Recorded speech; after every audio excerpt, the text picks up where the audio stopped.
পাল মহাশয়।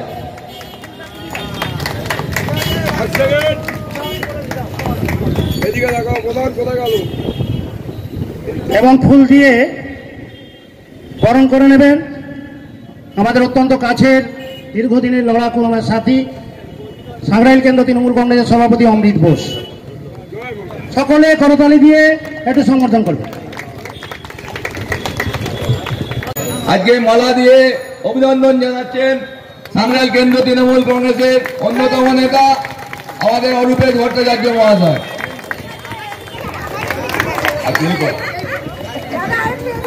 আর আমাদের প্রিয় বিধায়ককে প্রিয়া পালকে বরণ করে নিচ্ছেন নাসিমা গাজী।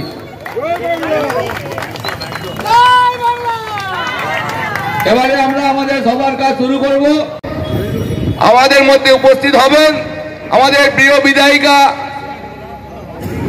প্রিয়া পাল এবং সাংগ্রাইল কেন্দ্র তৃণমূল কংগ্রেসের প্রতিষ্ঠাতা অরূপেশ ভট্টাচার্য, অজয় ভট্টাচার্য। সুতরাং আজকে সভা মঞ্চ চাঁদের হাট ডিডি করছে, লোককে ধরে নিয়ে যাচ্ছে, ঘরের ভেতর ঢুকে পড়ছে, মহিলাদের রেখে দিচ্ছে। কি লজ্জা, কি লজ্জা! একদম টেনে নিয়ে আসছে। আরে এখন তো ইলেকশন হচ্ছে, এখন বন্ধ কর না ইডি সিডি বেরিয়ে, তারপর করবি। কোনোটা প্রমাণ করতে পারলি না, সবকে জেলে পুরে রাখছে। প্রমাণ তো হলো না, প্রুফ তো করতে পারলো না। হাওড়ার মানুষ বলে থাকেন ভোট নেই, সিপিএম কোনো ভোট নেই। আর সিপিএম একটু ভোট পেলে আমরা খুশি, তাহলে বিজেপিটা আরেকটু দূরে চলে যাবে। তো এরা এসছে আমাদের ক্ষতি করার, এগিয়ে নাই বলছি। আমরা তৈরি, মানুষের কাছে আছি, মানুষের সঙ্গে যাচ্ছি, কোনো ব্যাপার নেই।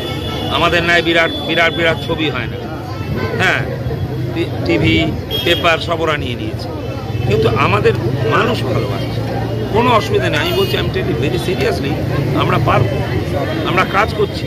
একজনকে দুজন খারাপ হলো তাতে দল হয় না। দলে লাখো লাখো লোকে বাচ্চা মেয়ে থেকে আরম্ভ করে বড় লোক সবাই কিন্তু তৃণমূলকে ভালোবাসে। এমনিতে আসছে ইডি, কেন এখন থামান না একটু। ইলেকশনের সময় সব করবে, ইলেকশনে সব কিছু করবেন আপনারা। আর আমাদের পিছনে কেন বেস্ট পার্টি বলে সবাই মিলে নিয়ে পড়েছে। এই সিপিএমকে কেউ দেখবে না, ও যা জীবনে করে গেছে। তোমরা তখন জমরাওনি বা ছোট, আমাদের বাদ্যবাজি হয়ে গেছে।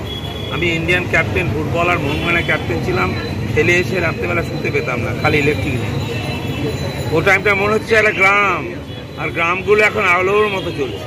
মমতা ব্যানার্জি কিচ্ছু না, আমাদের প্রচুর কাজ আছে। নৌকা নিয়ে বাড়ি চলে যা, এখানে থাকিস না, আর রাত্রেবেলায় আসবি আর সকালে চলে যাবি।